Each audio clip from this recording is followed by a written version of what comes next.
मुंबईतील महत्वाकांक्षी प्रकल्प वांद्रे वर्सोवा सी लिंक ह्याचे काम रखडत चाललेलं आहे. ही कबुली सुद्धा MSRDCने आम्हाला दिलेली आहे. विशेष म्हणजे असंख्य वेळा मुदतवाढ काम रखडलेले असताना सुद्धा कंत्राटदारावरती ₹1 दंड सुद्धा आकारण्यात आलेला नाही. माहिती अधिकाराचा वापर केला असता तर आम्हाला MSRDCने असं कळवलं की 24 जून 2019 रोजी हे काम देण्यात आलं होतं. याची मुदत 21 जून 2024 होती, परंतु दुर्दैवाने किंवा सुदैवाने 2024ला काम पूर्ण झालं नाही.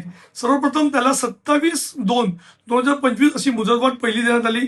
दुसरी मुदतवाढ ही 30/8/2025 देण्यात आली.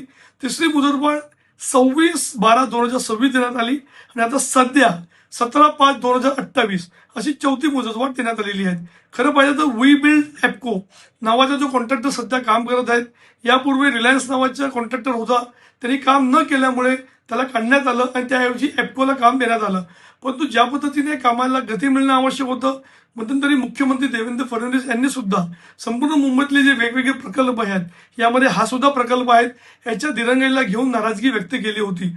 आम्ही MSRDCला पत्र पाठवलं आहे की या संपूर्ण कामाची चौकशी करावी, वेळेमध्ये काम पूर्ण करावं आणि जे दिरंगाई झालेली आहे, जी मुदतवाढ दिलेली आहे, त्याबद्दल कंत्राटदारावरती सुद्धा कारवाई करण्यात यावी.